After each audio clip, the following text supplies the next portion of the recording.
안녕하세요. 18년차 원룸 집주인 아저씨 은퇴렉입니다.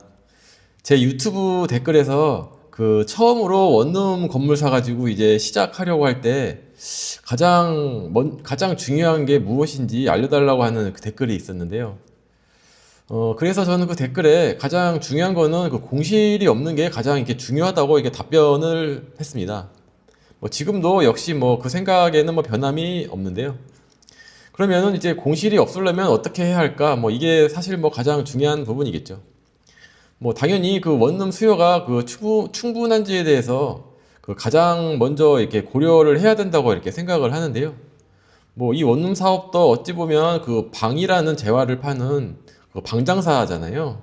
그래서 당연히 그 손님이 많이 올 만한 곳에서 장사를 시작하는 게 당연히 가장 중요하지 않겠습니까? 그래서 이게 무조건 이게 첫 번째로 고려해야 되는 부분이 아닐까 이렇게 생각을 합니다.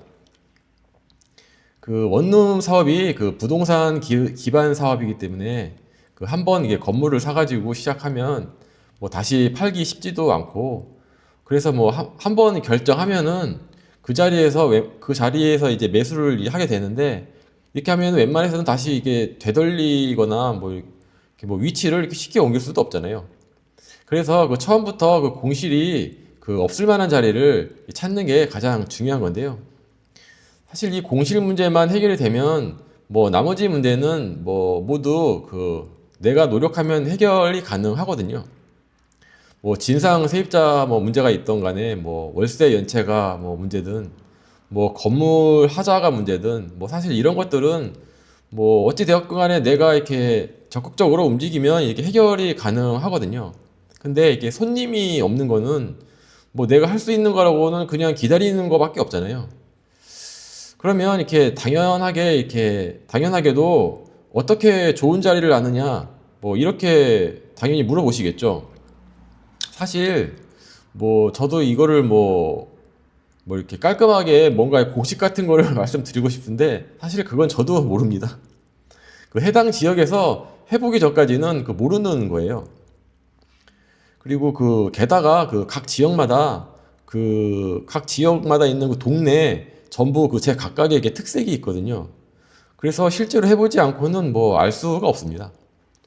그래서 가장 좋은 방법이 있는데, 그 지인이 원룸 사업을 하고 있다면 그 동네 원룸 시장이 어떤지에 대해서 물어보는 게 사실 가장 확실한 방법이 될 수도 있겠네요.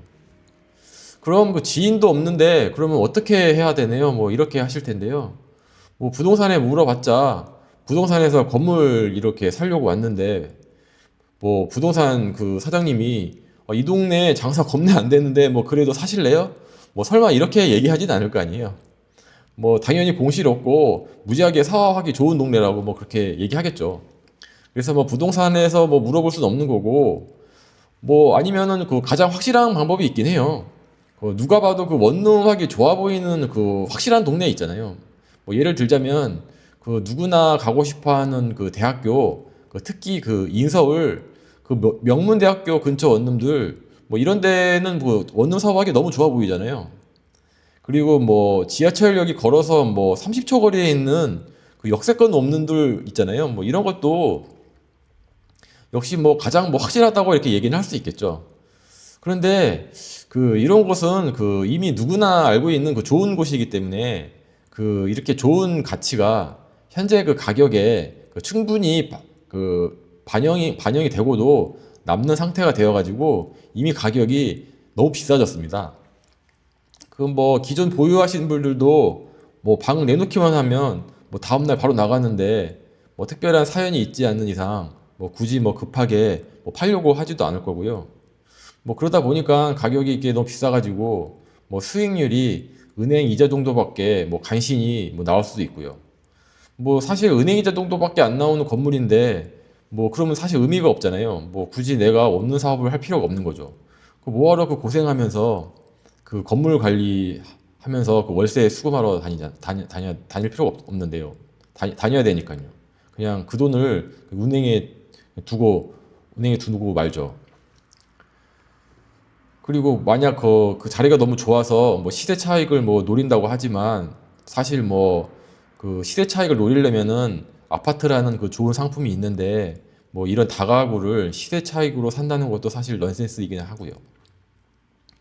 그래서 저는 건물을 사려고 할 때 그 제가 그 원룸 사업을 하고 있는 지역 물건을 최우선적으로 이렇게 보고 있는데요.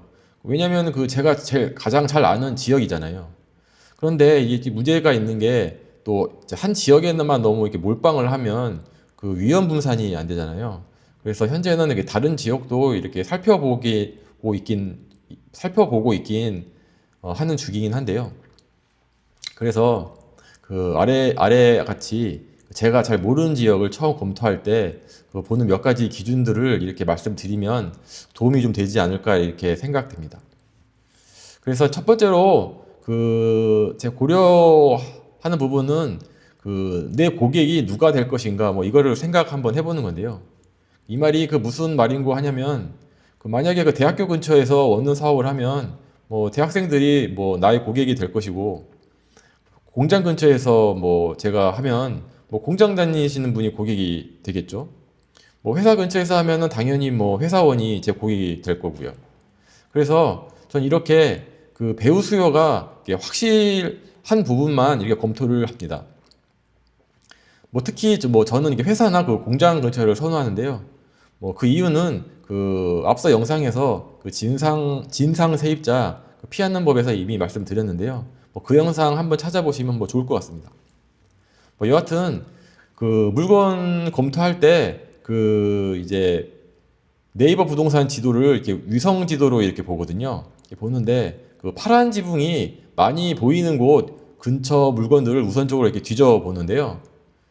이게 파란 지붕이 이게 뭘 의미하냐면은 위에 사진과 같이 여기 공단이에요.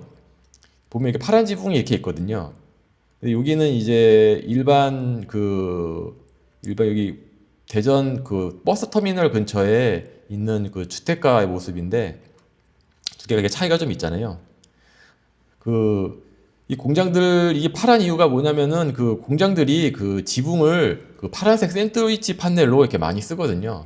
그래서 위성 지도를 보면 어 제가 그 우선적으로 검토하는 이 공단 지역이 이렇게 보입니다. 그리고 또 한 가지는 또 네이버 부동산 지도를 이렇게 지적 편집도 모드로 보시면 이렇게 보라색으로 이렇게 나타내는 부분이 있거든요.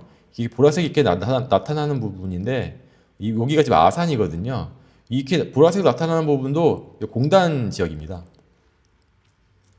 제가 이런 곳을 그렇게 선호하는 이유는 이런 공장주의 원룸들은 일단 그 배우 수요가 이렇게 앞서 말씀드린 바와 같이 이렇게 확실하잖아요.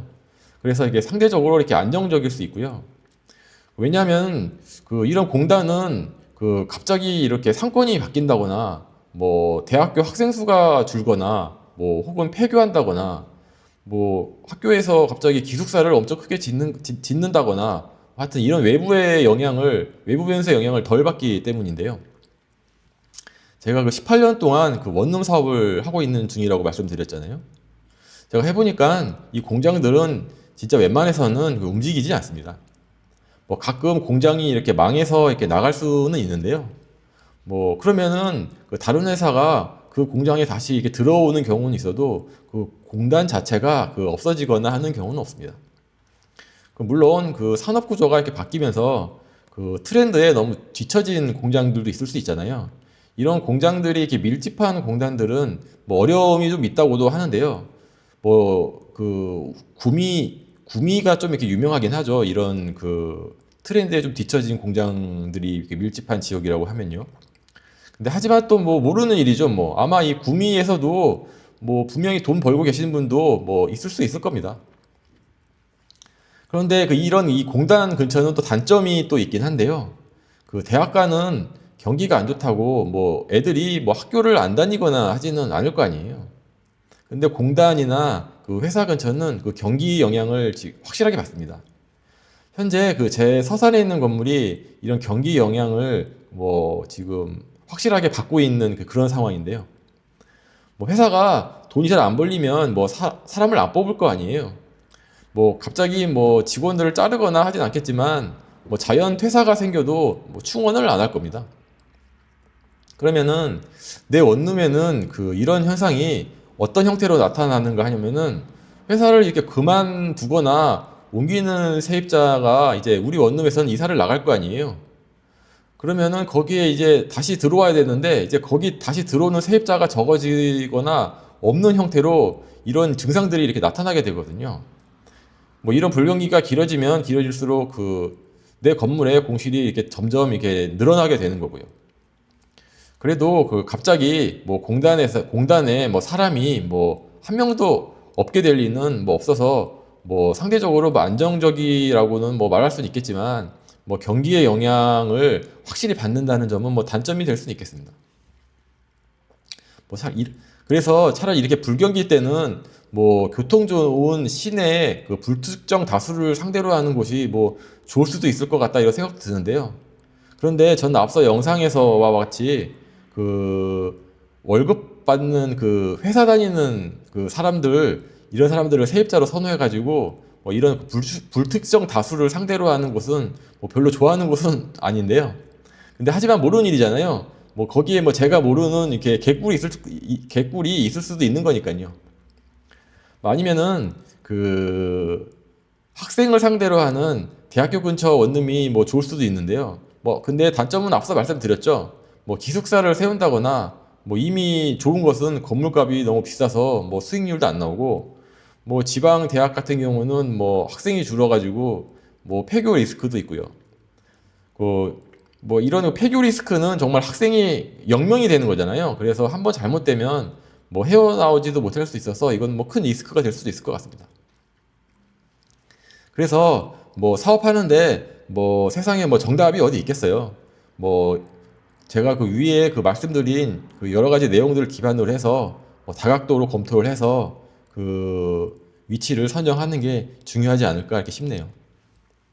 자, 그래서 오늘은 그 원룸 사업 시작할 때 그 고려해야 될 가장 중요한 것으로 그 공실이란 부분에 대해서 이렇게 말씀을 드려봤습니다. 이거 말고도 그 추가적으로 그 고려해야 할 것들도 있는데요. 뭐 영상이 길어져 가지고 이건 다음 영상에 차근차근 한번 말씀드려보도록 하겠습니다.